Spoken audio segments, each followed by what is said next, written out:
Hello and welcome to Long-Term Care Partnerships with Hospice. My name is Gary Bohannon. Thank you for joining me today. I'll be guiding you through some orientation materials about hospice and its partnership with your facility. For the past 20 years, I've had the opportunity to be a part of hospice, and I've had countless opportunities to see the great impact that hospice care can have on a patient and a family where the patient is in the last chapter of their life. We're excited about being a partner with your facility, and we hope that these materials will help you gain a deeper understanding of the value that hospice brings to your work there at your facility. Today we're going to be covering 4 different areas. First of all, we hope by the end of this presentation that you should be able to explain the hospice philosophy, have an understanding to hospice's approach to pain and symptom control, know the signs and symptoms of dying process and steps to take to ensure the dignity, comfort, and privacy of the residents that we will be caring for, and finally be familiar with the hospice forms and record-keeping approach. Hospice is not about dying. Hospice is about helping people who are in the last stages of life be able to cope with the different changes that are going on. We do not hasten death. At the same time, we do not prolong a person's suffering. We are just there to allow nature to take its natural course and then provide supportive care and comfort to the resident and to their family. It's interesting, one of the things we've noted in our care, sometimes people are concerned that if they get hospice that the patient will give up, that it might hasten their death. Our experience has been oftentimes when a patient comes under hospice care that their condition improves. When we get their pain under control or their symptom under control and they start to feel better, they have something to live for. In fact, studies have shown that in some particular cases, especially with patients with lung cancer or with some heart or respiratory conditions, in general, those patients tend to live longer who are getting hospice care than those who aren't. Our mission is to improve the quality of life, and that mission is captured in the name of our organization, Hospice. It's a name we created, and it means we guide our guest. We are there to help patients and families understand what's coming up and what they need to be doing to be able to deal with the challenges they're facing. We want both the patients and the families to feel supported and to know that we're going to be there and help to walk them through this process.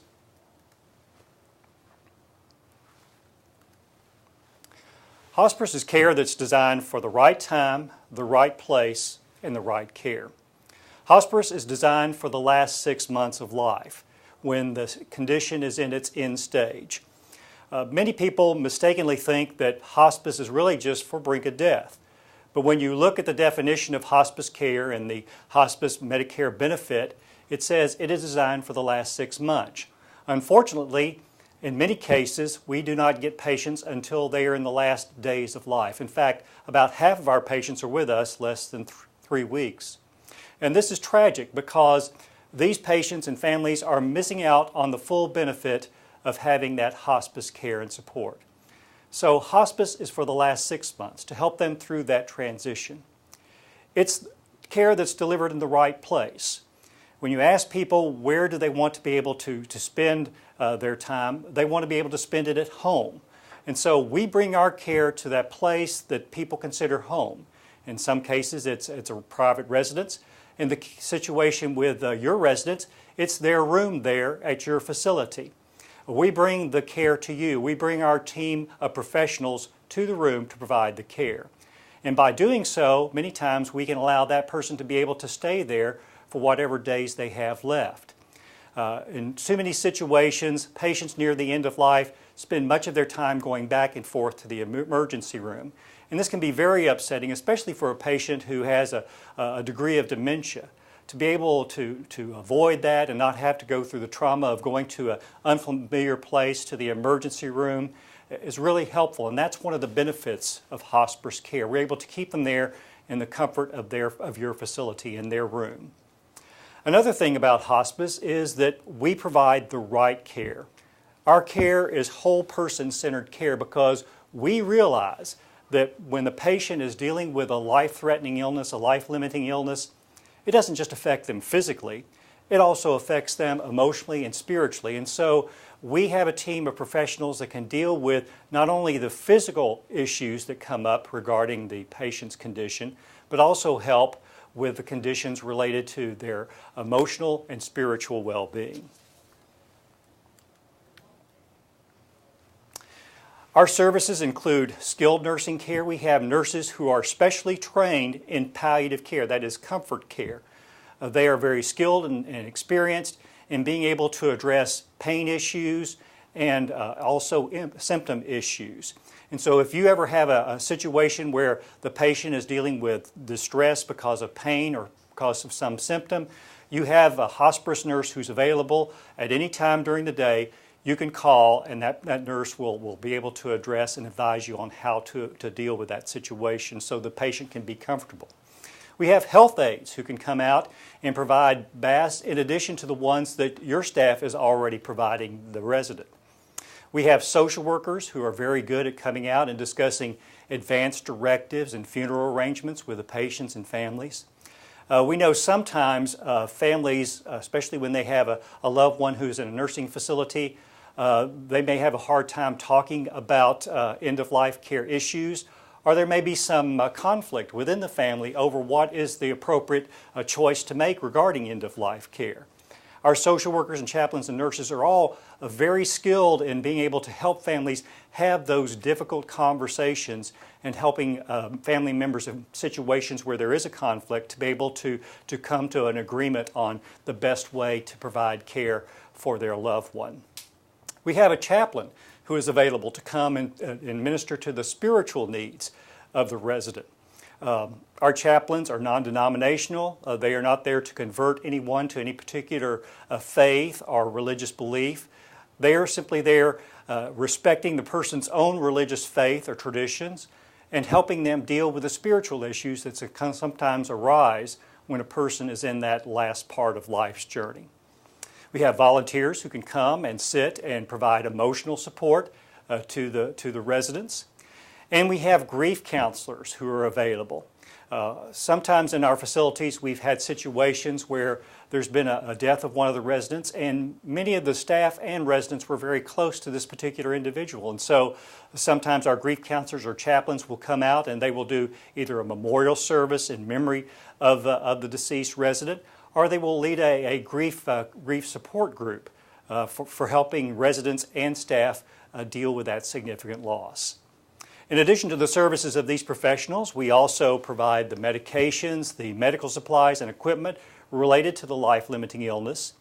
And we have specialists who are available to help with things such as wound care, physical, occupational, speech, and nutritional therapies.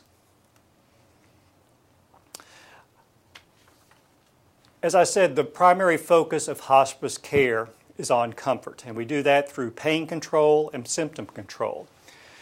In many cases, the medication is determined by the severity of the person's condition. In dealing with issues in pain, sometimes we have to use morphine or morphine products to address that pain. For long-term help, we have time-released oxycodone or morphine. Then for breakthrough pain, we also utilize things such as Lortabs or Roxanol. We also provide treatment for symptoms as well. These symptoms could be things such as shortness of air, restlessness. One thing we do treat, especially with patients that are taking narcotics, is we always put them on a bowel protocol because we know that is one of the side effects whenever you use narcotics. So our nurses are very skilled, highly trained in the area of pain management and comfort control. I remember one situation regarding the effectiveness of this. We had a patient whose name was Jimmy. Jimmy had cancer, and the cancer was so difficult for Jimmy that it became so painful that he would just at times get up and get down on the floor and just get up into a ball, just curl up into a ball because his pain was hurting him so much. Hospice came in there, and when Hospice was in there, Hospice was able to get that pain under control.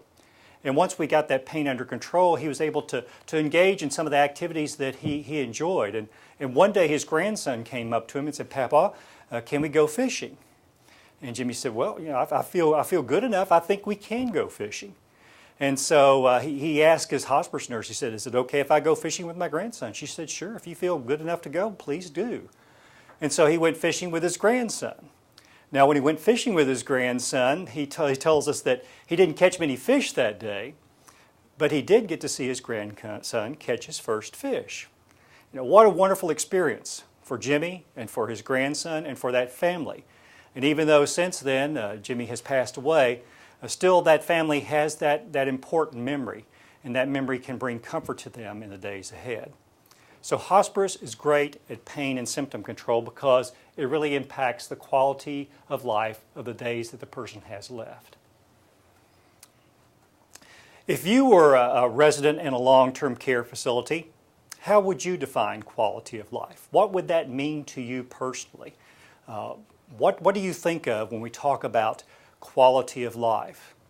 For some residents, that could mean something as simple as being able to go outside once a day.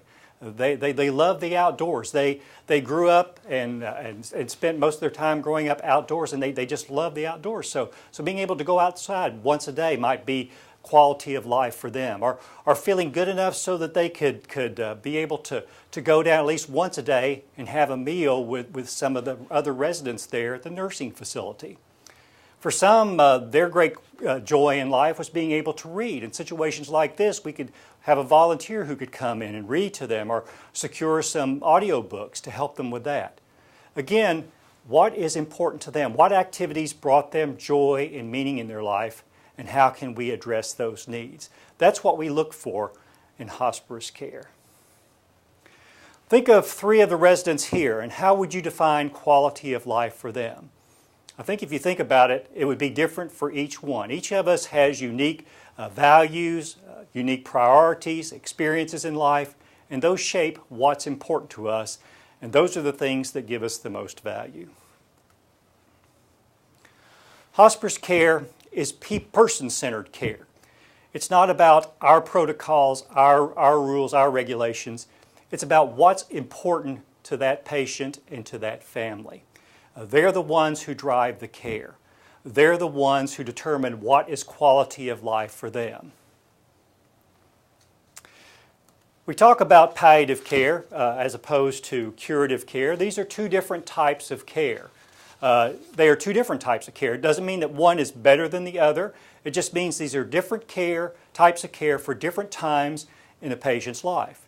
If a patient is very early in the disease process where cure is a reasonable option, then the curative focus makes the most sense. Where this is mainly physician-driven, the focus is on curing and rehabilitating the patient, returning them to at least an acceptable level of ability. It's focused on quantity of life, how long they're going to be able to live. The focus is mostly on the patient and the illness being treated. It's entirely the medical model. It's looking mainly at the physical aspects of the patient's illness. Now let's say the patient has moved beyond the position where a cure is a reasonable hope, and now the disease has progressed so far that really it's just a matter of time. In these situations, then palliative focus needs to be the more appropriate care.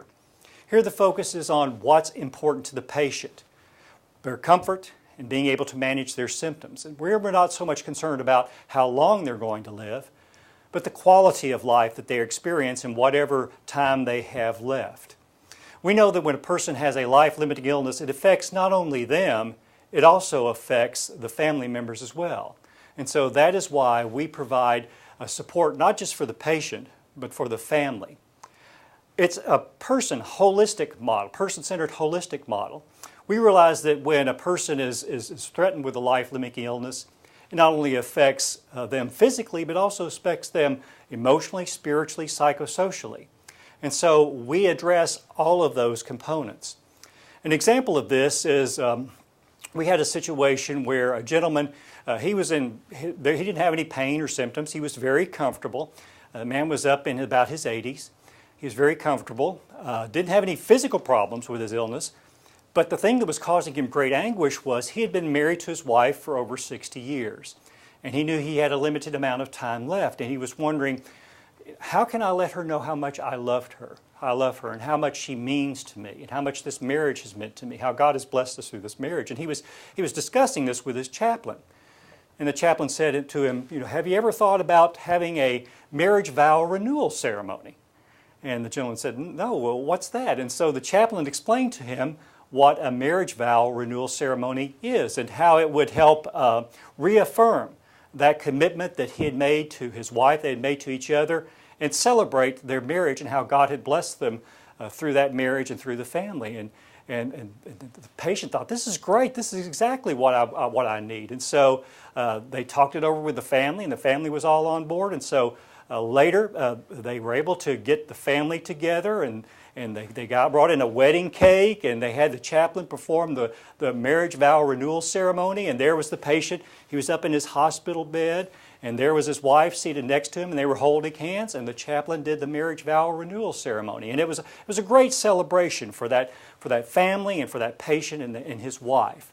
And it brought them such great comfort, and that distress that patient had, it went away after that ceremony. It was his way of saying, I love you to his wife one more time in a very strong and powerful way.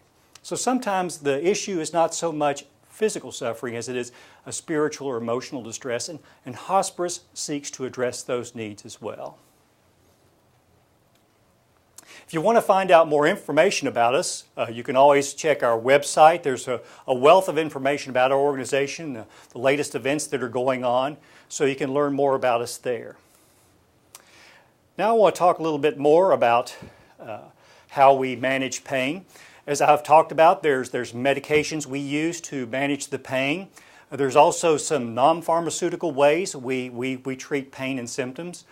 Say if a person's having a shortness of air, not only are there some ways to treat that with medications, we also try things like turning a fan on them. Sometimes just getting a breeze on your face can help relieve that feeling of shortness of air. Also, just repositioning the person in bed can make it make it easier for them to be able to breathe. So these are some of the ways, non-pharmaceutical ways, we can do. Again, the care is personalized, it's individualized, it's based on the needs of the patient and the family. When it comes to like the physical pain, we talk with the patient. Sometimes you'll have a patient who says, I don't want to take a lot of pain medication because I don't want to get groggy. I want to be totally alert. And in those cases, we'll be very conservative in the pain medication we use to allow that patient to be able to stay alert. They've said they'll be able to tolerate some pain. That's fine. That's their choice. You'll have other situations where a patient will say, I don't want to feel any pain at all. And in those situations, they're willing to tolerate some grogginess from the pain medication, and so we adjust the pain medication so that they are having no pain. Again, it depends upon the patient and what's important to them and their goals.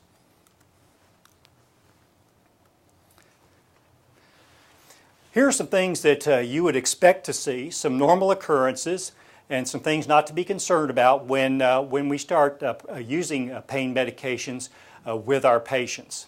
One, you can expect to see some drowsiness during the first 48 or 72 hours. Oftentimes when we are able to bring the pain medications to these patients, they've been suffering from an extended period of time. They've been tolerating this pain for a long time. Now it's gotten so bad, they have to do something about it. And so when we give them these medications, they're just exhausted from dealing with the pain. And so sometimes they will sleep for 48 or 72 hours. They'll be very sleepy for 42, 72 hours because they've been so exhausted from just struggling with this pain, and they have this sleep deprivation that they've been, and so they have the sleep debt that they're trying to make up.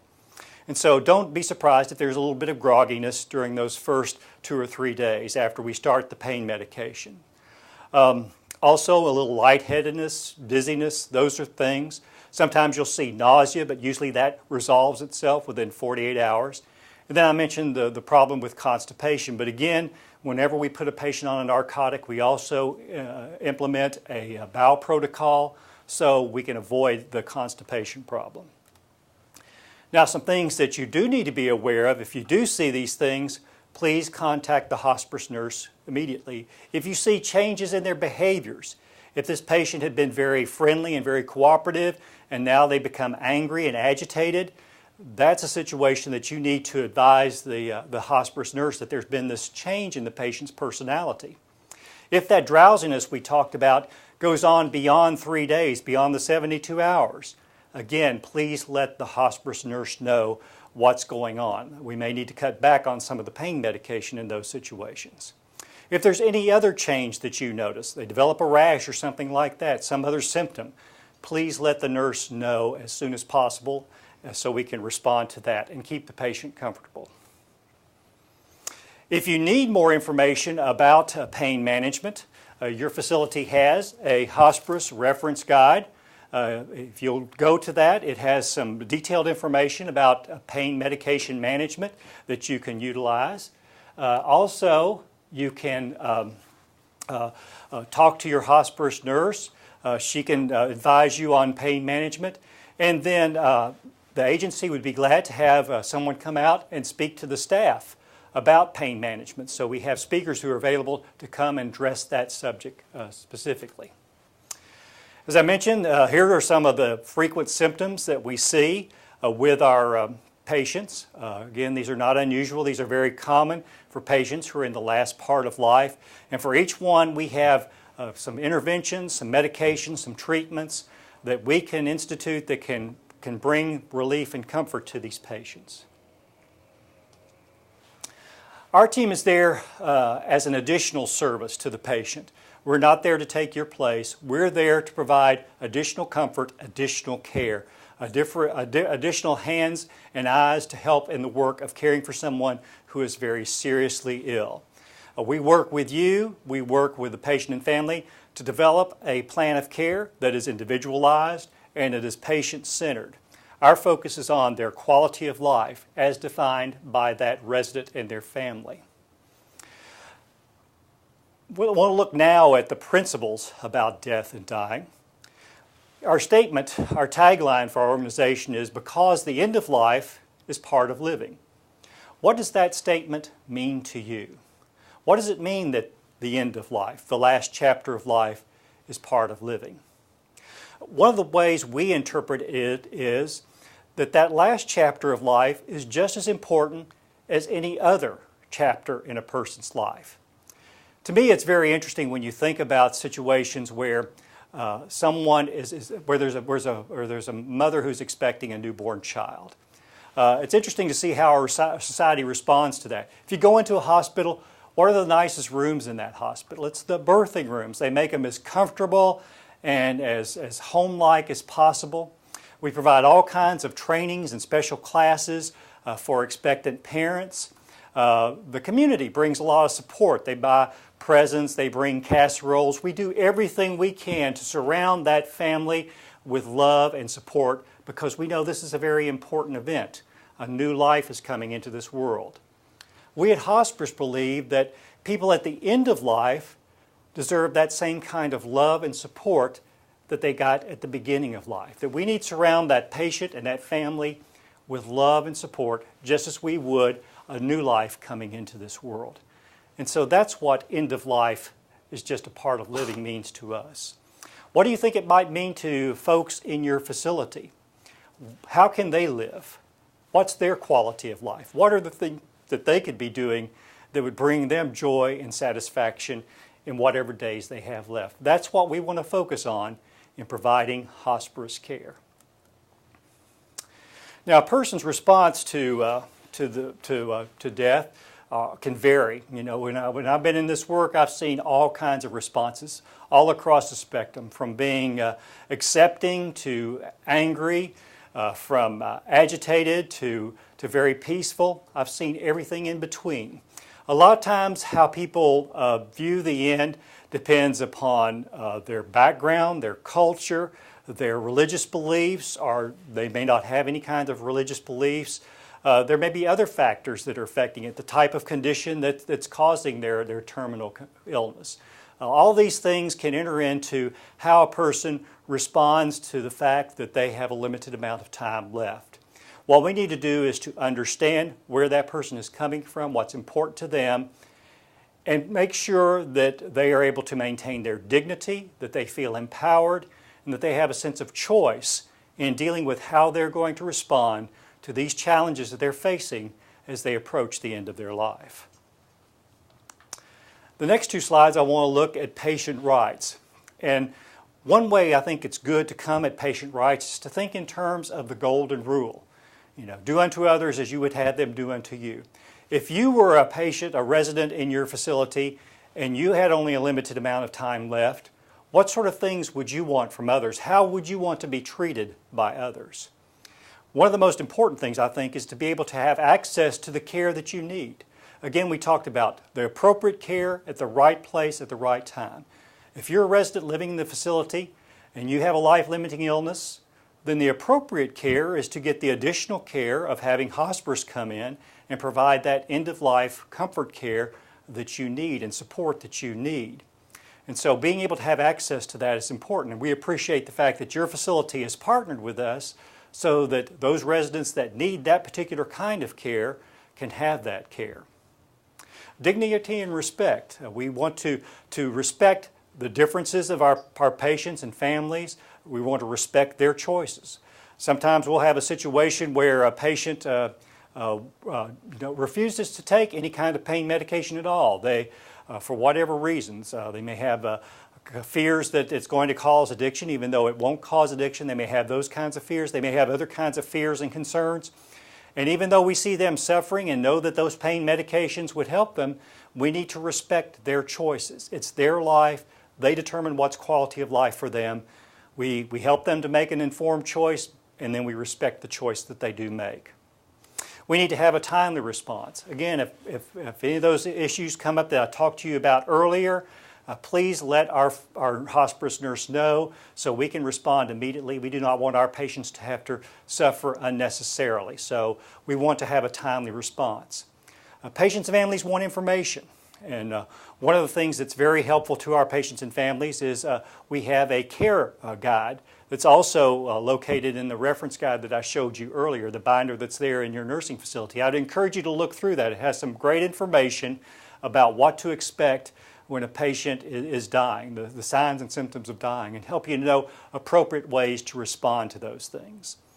We've already talked about pain and symptom management, choice, privacy. That's very important to us. We work very hard to respect the privacy of our patient. We practice confidentiality. We only share information on a need-to-know basis. We invite the patient, if possible, or the patient family to participate in development of the plan of care. Again, it's what's important to them. If there's a situation that comes up, if there is any concern or complaint that they or you might have, we would advise you to contact our Chief Quality Officer. The number where you can reach her is available, and you can call her up at 1-800-264-0521. You can call her at 1-800-264-0521 if you have a complaint or grievance, if you or a family has a concern about hospice care. You can call that number, and we will certainly address that because we want everybody to have a good experience with hospice care. Also in your care guide, your hospice reference guide, you will find the different forms that we'll be using at your facility. There are some financial forms, some authorization, some clinical forms, so I would invite you to look into that binder and read over those forms so you will have that information and be familiar with those. Those will be behind the hospice tab in the patient record on in your patient charts.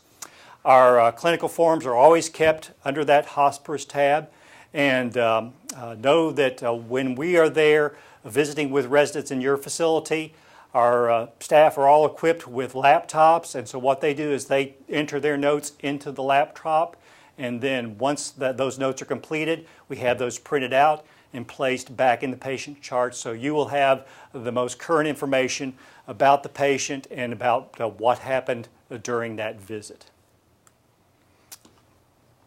Dame Cicely Saunders is the founder of the modern hospice movement, and she left us with these very profound words. Cicely Saunders was a woman of great compassion.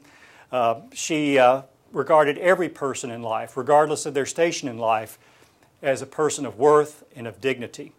And so she said, "You matter because of who you are. You matter to the last moment of your life, and we will do all that we can, not only to help you die peacefully, but also to live until you die." Those are her words, and that's her spirit. And today her spirit lives on in organizations such as Hospice. Our values at Hospice are the CARES values: compassion, accountability, respect, empowerment, service above and beyond.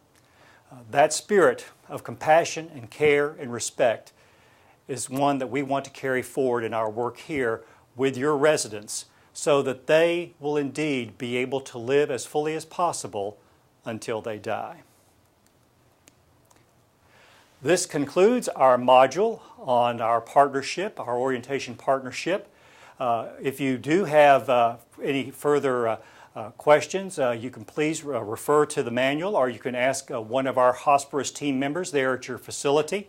You also have this DVD that will be available for you to refer to later if you need to go back and refresh your memory about this information. Again, we're excited about this opportunity to be able to partner with your facility to provide end-of-life care for your patients and families. Together, we can help make a huge difference in the lives of these residents who are dealing with a life-limiting illness. Thank you.